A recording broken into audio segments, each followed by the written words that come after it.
All right, we're heading down to a pasture pork farm down about 2 hours south of us here in Kentucky today, and gonna see how they do things and see what we can learn. But first, we gotta let these girls out and get them some feed, and these boys right there are waiting on us. So let's get them some food.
Hey, I'm here with Sam at Palisades Pasture Pork. How do you say it? Palisades Point Pasture Pork.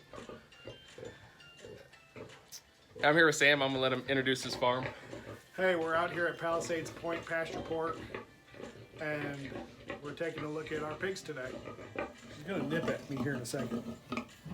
She's like, just give me some food already. All right? All right? You know? Hi, how you doing? I'm David. Hi, David. Nice to meet you. Nice to meet you too. This is my son Avery. Hi, Avery. Hey. Am I on video? Oh yeah. Oh. So this is wedding. She was supposed to be eating at our wedding. We did a whole hog roast at our wedding. But one of her siblings was ate, and not her. Oh yeah. She would not get on the trailer. Yeah, that's what he said. That's funny. As a piglet, she was super food dominant. She was the biggest one. Would follow a bucket anywhere except on the trailer. And so she's just turned into this phenomenal sow. You can see how her milk is dropped right here. Like there's this definitive line. I don't know if I'm blocking it. No. But there's this No, I see it. definitive line right here. And so that means she'll birth pretty much any day now. Still no milk though. Like usually I can pull like a drop or two out. Oh yeah. She's clearly not happy with me. But she's good sow. She's a good sow. We've been really blessed with good sows. I think we bought 2 sows this spring. He might have already told you this story. I don't know. I don't think so. Have you met Millie and Dot in the back yet? Not yet. Not yet. Oh. We saw him from a distance. So we bought 2 sows this spring because we wanted to expand our breeding. And since we have our own boar, we can't raise up one of our own because otherwise we'd be inbreeding. Right. So her litter was not from our boar because that was before we even bought our boar. But so we're kind of, for our own genetics, we can't, go back. So we bought 2 sows, and we were really nervous about how it was going to go, and they were fantastic mothers. So can you not do any breeding with pigs? I know some animals you can and some you can't. You can do inbreeding with pigs. It's called line breeding. Right. Okay. They do it a lot with show pigs. They do it a lot with commercial pigs because they're trying to bring out one particular trait. Okay. But what has happened over time as they do more and more line breeding with commercial pigs is they breed out traits that are really important, like eating grass, being a good mom. Oh. We want yeah. a sow that's a good mom. We don't believe in farrowing crates. This is where she's going to give birth. Okay. A lot of commercial pigs, if you go on YouTube, you can find videos of commercial pigs being born in farrowing crates because they've bred out all these maternal instincts. They've bred out. Yeah, eating everything grass. I've seen is fair. Yeah. And so if you target your pig that you want the biggest hams and you want the biggest pork chops, and you're targeting all these very specific traits, and you're not paying attention to these other traits that ultimately don't matter to commercial producers, then you end up losing them at some point in time. And so I've had discussions with people that raise very specific for show pigs, and they do line breeding For specifically targeting Just- show traits. yeah, certain looks. And they have to keep their barn at a 70-degree minimum, and that he says they have piglets that will like just wander away from mom and Yeah. forget how to get back to mom. Oh wow. Because they're just so intellectually stunted, and that's why show pigs just aren't that intelligent. And that's why if you put a show pig in a field like ours, they're just going to destroy it. I would have no grass left. That's wild. I wouldn't. Whereas I have videos of my pigs literally grazing like cows. Yeah. So That's neat. if you don't intentionally keep those genetics alive, then you lose them, and they're gone forever. So she will pretty much let me do whatever. Like this guy is not too happy with it, but I can look in her ears. I can check her ears out, check her ear health. I can actually pull her lips back, and she lets me do all that stuff. She almost looks dead in a way. She's very much alive, but she just trusts me. But she's my original pig. So Oh, is she? yeah, Nice. good old Susan. She's gone into retirement.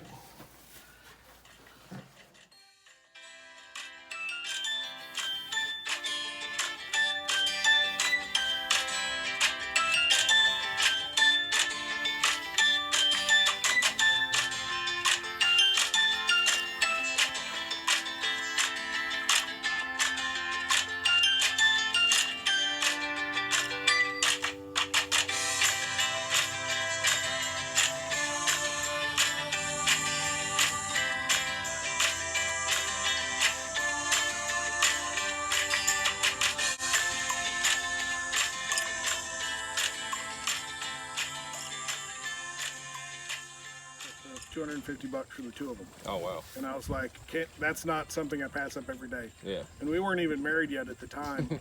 And I just called her one day and I was like, hey, I'm going this weekend to get some sows. And she was like, what? That's funny. And We hadn't even talked about pigs. Let's be clear. Like, this wasn't even something I knew was on the radar. Like, it wasn't like, oh, yeah, you're finally going to do that? Okay. No, it was like, what are you even talking about? That's kind of how it was with us and chickens. I went and got 6, and then a week later, I went and bought 15 more. And my wife's like, "Where are we gonna put all of these?" yeah. But we're really passionate about creating a pork that doesn't have a lot of additives in it. Yeah. They live good, healthy lives, eating grass, eating non-GMO feed, not getting fed a bunch of junk. And it comes out in our pork. We have I always try to get new customers' reactions. Like I'll ask them, like, what do you think? Like, tell me honestly, what was that first bite? Yeah. And almost all the time it's like, it's just hard to explain. It's just, there's more flavor. It still tastes like pork. It still tastes exactly like pork. Some people are concerned that it might be gamey where they're eating grass, and there's no gaminess Yeah, I to wouldn't it at think all. that. There's no gaminess at all. I have some people who are like, it's just porkier. And I mean, that's the best. It just, Porkier. yeah. The meat's red. It's not as dark as beef, but it's definitively dark pink, almost red. Yeah, I heard that the pork industry likes to call pork the other white meat, and that's not the case if you actually have good farm-raised pork. Exactly. exactly. That's exactly true. They've partially bred some of that out. They do some things. They even sometimes to get it whiter, they even bleach the meat Ugh. in the factories. Yeah, it's no good. Yeah. So we like our super dark porky pork, Yeah, absolutely. and this is what happy pigs look like. So these first 5 are from wedding. Who's Okay. about to farrow So- right now. Yeah, the one in the barn. The one in the barn. The first 5 are out of her. The big black barrow at the end is out of Lucy or Susan? Lucy. Lucy. So we like to be able to explain to people. We know exactly what pig comes from what pig. We know all the details about everything. They don't have names. We don't name them because they're going to be meat, and that is, we're both very easily emotionally attached. Yeah. So we we kind of have to, we know like this is the meat pig pasture, but if he's like, oh, the she spot or he spot, like that's their kind of like how we're just like, oh, it's the spotted boy or the spotted girl or Yeah. But Seems easier. Yeah. Like this is, so we have he spot, 3 spot, wedding 2.0. mama. She looks like her mom. Then she spot, little black barrow, and big black barrow. And the barrows are just castrated boys. Okay. Yeah, do you guys do all that here on farm too? We just take them to a vet. They do them quick, easy. They do a real quick hernia check. Yeah. Yeah, that's something I was looking to. I was like, I don't think that I would ever want to breed because like no part of me wants to castrate piglets. Like, Yeah, I don't want to. I have no interest in it. Vets normally charge between 10 and 15. $15 that's it? Yeah. That seems per piglet. that seems But well you worth have the to money. take them when they're like smaller than those guys. You can't like the little guys you saw. Yeah, oh, yeah. They've all already been castrated. At what age do they get castrated? We take them in a week after they wean, Okay. so they're still pretty little. Okay. And we let our moms kind of dictate when they get weaned. So some people like straight wean 21 days or different things. We don't do that. Like we kind of think the moms will tell us when they're ready to let them. So normally I would say 4 to 5 weeks. Usually 5 weeks. Yeah. Makes So sense. We've had one go 6 weeks, but the teats start getting a little bit raw at 6, 7 weeks. So it's kind of like about time she's ready to be done. when she was ready to wean them, she just laid down on her belly so they couldn't get to her teats, and they're just running around her. And she's like, no. Yeah. So that's Dot. She's a spot on her nose, but she's also the bigger of the two. They're a large black cross, so you can see Dot has the floppier ears, like the more large black ears. And then that's Millie. Oh, what are you doing?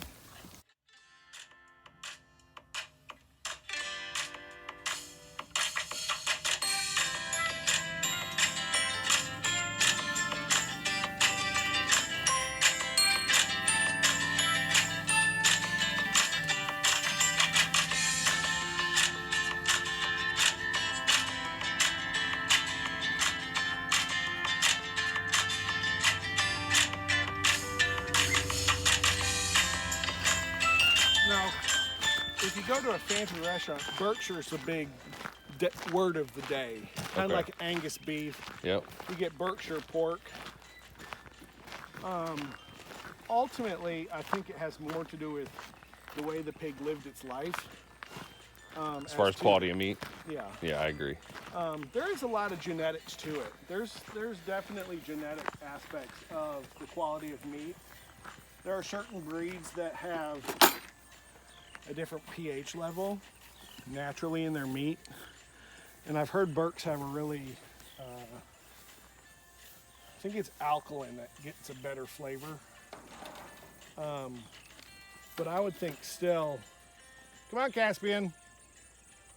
I would still think that ultimately it comes down to what you're feeding them, what kind of life they live, and how they're raised. And what kind of pig is he? He is 3/4 Gloucestershire Old Spot, 1/4 Berkshire. He's a big old boy. Oh my gosh. Come here, Caspian.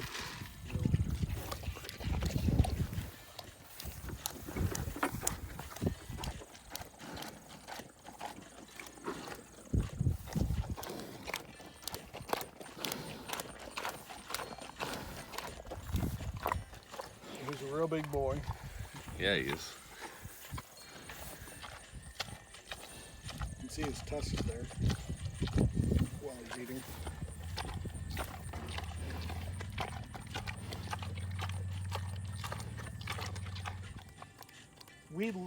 At first we used to not leave the sows in with him. We would just put them in and stand here when they're in standing heat, Okay. and then take them back out.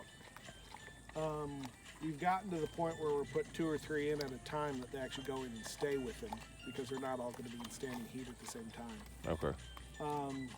And we haven't had any issues. How long do you leave them in there with them typically?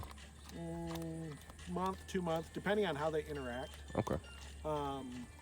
Like Aravis, the little red pig, did really well with him, so she stayed in with him for a while. Whereas Susan, my oldest pig, did not do very well, so we took her out as soon as we thought she was bred. So it just kind of depends on how well they're getting along. Yeah.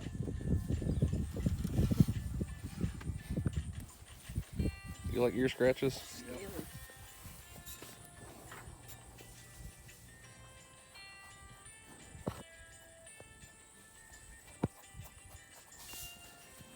I would have never guessed that was what he wanted. Yeah. Yep. But like when he's standing right there, when you're, while I scratch his ear, I can pull his lip back.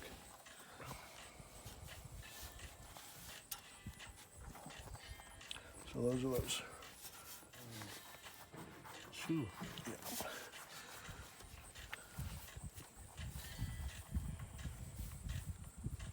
Yeah, he's cool looking. If he was pure Gloucestershire Old Spot, he'd be a lot more white. Okay. So the Burke adds black to his coat. So he kind of has this mottled, marbled look. He's just so much furrier than our pink pigs. Yeah. They all are. A lot of the heritage breeds have a lot more hair on them. Now in the summer, he was almost bald. Really? Yeah. As soon as Do they like shed? Like? yeah, he blows it every spring and grows it every fall. Oh wow. So a couple weeks ago, did you have a day like, dang, where'd the day go? The sun's down. Yeah. It's just weird how it happened. Right that week, his hair started growing in, and it comes back really thick and strong. But both Berkshires and GOS grow thick hairs during the winter. That's wild. But Yorkshires and Hampshires don't grow as much. Yeah, I mean ours have real thin hair. They don't have much hair at all. Yeah. So he's it's helpful because he's by himself the majority of the time, so he doesn't have someone to snuggle up with. Has he always been kept in with the cows? No, this is his pasture. Okay. So the cows will go back into their pasture, and then he'll be alone until Dottie and Millie come in and join him. Okay. I didn't know if you kept cattle with him year round. No, they came in here a week ago, and they'll probably be in here 2 to 3 weeks. Okay. And they'll go back to theirs. Just given their. So instead of rotating yours, you overseed. How often do you have to seed? I seed spring and fall. Spring and fall? Okay. They're gentle enough that I'm not having giant bare patches that I have to like till up and seed. Okay. I'm really overseeding just to increase the amount of good plants that I want there that they'll eat. Okay. Because without like killing the whole pasture off, I don't know how much fescue is out here. Are you familiar with the whole fescue dilemma? I'm not. So any of the fescues, especially tall fescue, a lot of the creeping fescues, have what's called, I think it's called an endophyte. It's some sort of biological bacterial system within the grass Okay. that is not good for farm animals. It lowers their gestation weights, it lowers productivity in animals. So you always want to avoid fescue of any kind. Okay. That's why I overseed perennial ryegrass, Kentucky bluegrass, orchard grass, Timothy grass. Some people do Bermuda grass. I don't seed Bermuda grass. Yeah, we were debating on what to seed our pen with here after our pigs exit our pen. We wanted to seed it with something good, and we were thinking about like an alfalfa or Timothy, something that was going to be like a high in protein grass that would be good for them to eat on when they started when they got into it in the spring? Alpha isn't quite as palatable. Okay. To be honest, I would seed it with like perennial ryegrass, Okay. which is what is commonly like. That's when I got into pigs. I was like, that's lawn grass. Yeah. Well, it also is a good forage grass. It's not a good hay grass. Yeah. So if like you're baling a field, you wouldn't want perennial ryegrass. No, but it's good for But foragers. it's good for them eating Okay. because it's a good standing forage. So that's why I use perennial ryegrass, Kentucky bluegrass. Then I mix in a lot of good clover. Nice. He's waiting for you to scratch his ear again, Avery. Yeah.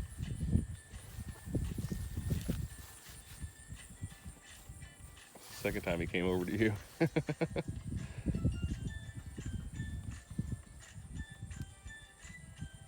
And he said he's around 600 pounds.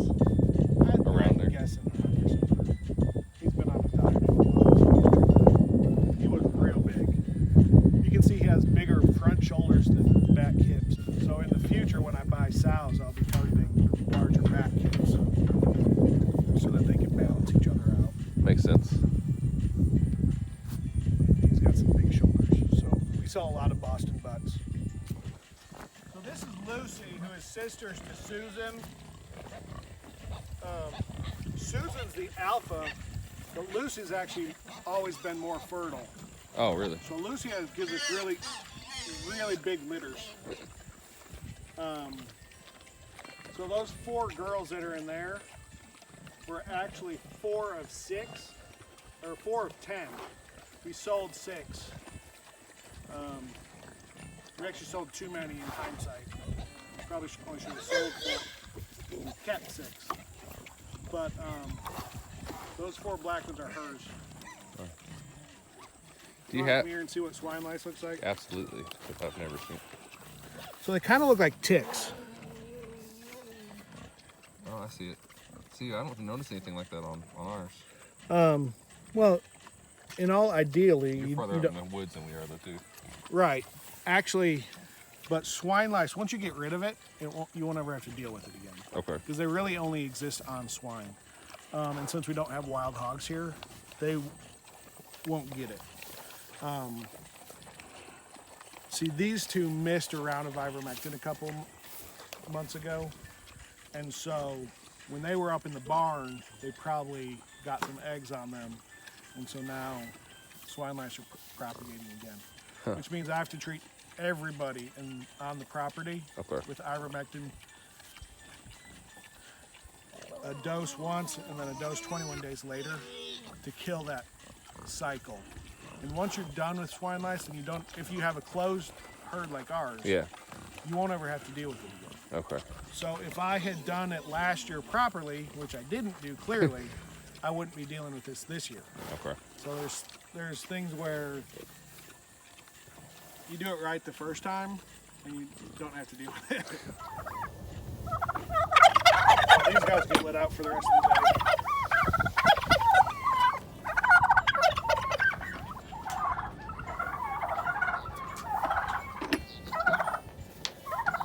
Do they go in on their own pretty easily? Not really. They, Are you raising these just for meat or breeders or? well, they were the experimentals. We were thinking about maybe building a turkey barn. They're kind of a pain though.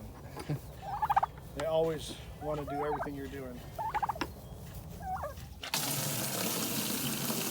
They eat a lot of grass, they eat a lot of bugs. So I'd like to figure out a way to do turkeys, but I don't know if it's feasible.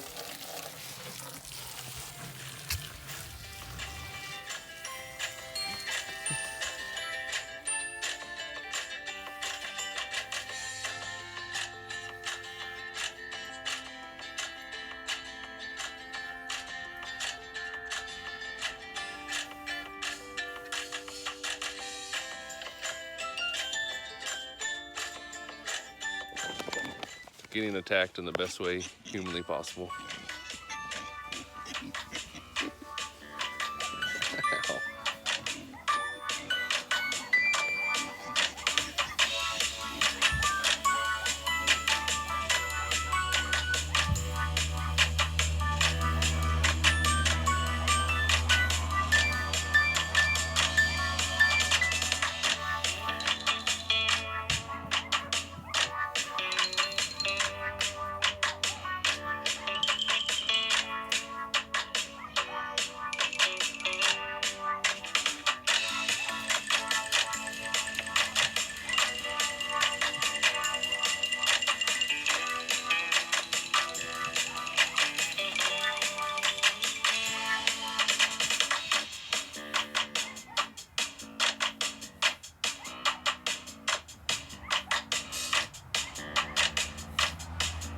do you sell your pork? We sell pork at 2 farmers markets currently. Okay. The Mercer County Farmers Market and the Anderson County Farmers Market. Okay. Then the rest of it's pretty much YouTube, not YouTube, Facebook. Okay. Just advertising pork. And since we're a company and we're USDA processed, we're allowed to advertise on Facebook ads. Do you only sell locally or do you ship as well? We only sell locally. Locally. Okay. Shipping is too much of a heartache for me. Yeah. So we don't do that as much. Not regularly. But we drive it to Cincinnati. We drive it to Southern Kentucky. Basically, if it's within an hour or two, we'll bring it to you if you buy a whole hog. I'll do it.